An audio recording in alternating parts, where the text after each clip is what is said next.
what is depreciation?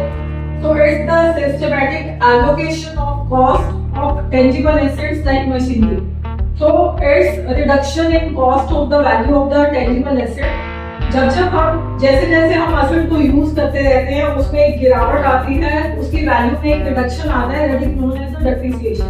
तो उसकी cost को हम सिस्टमैटिक एलोकेट करते हैं. So what do we mean by allocation? Distributing the cost over its useful life. तो सपोज हमारे पास 50,000 की मशीनरी है, राइट? 50,000 की मशीनरी है और उसकी यूजफुल जो एस्टिमेटेड लाइफ है वो कंपनी एज्यूम करती है. सपोज हमने ये एज्यूम किया कि वो मशीन चलेगी 10 इयर्स, राइट? तो ये हमारा हो गया. दो मेथड्स करेंगे नीचे, SLF and WDV, straight line method and return on value method. तो सपोज हमें डेप्रिसिएशन निकालना है with the help of the straight line method. तो हम क्या करेंगे? 50,000 तो इसका जो फॉर्मूला क्या रहता है? Cost of machine divided by the useful life of machine. Suppose 10 साल मशीन चलेगी तो हमारा इस केस में डेप्रिसिएशन आ जाता है 5,000. तो ये हर साल 10 साल के लिए 5,000 जो है वो हम एज एन एक्सपेंस दिखाएंगे where in the profit and loss account, right? हालांकि ये नॉन कैश एक्सपेंस है.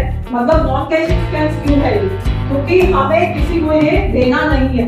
We are not supposed to pay this expense to anyone. So this is not the outflow of cash. ये non cash खर्चा है. But ये हम दिखाते हैं so that we can predict our profit very clearly.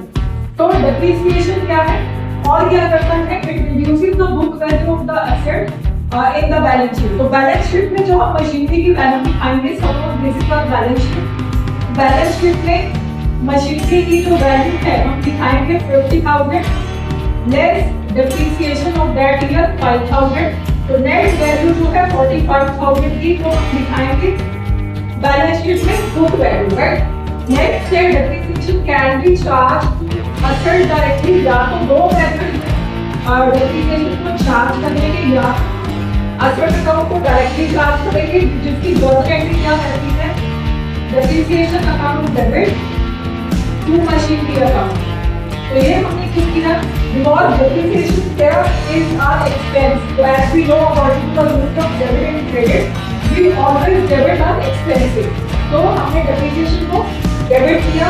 Why we have placed machinery here? Because we are reducing the value of machine. So as per the rule of modern approach of debit and credit rule, whenever my asset is decreasing, I am supposed to credit that asset. So here we are decreasing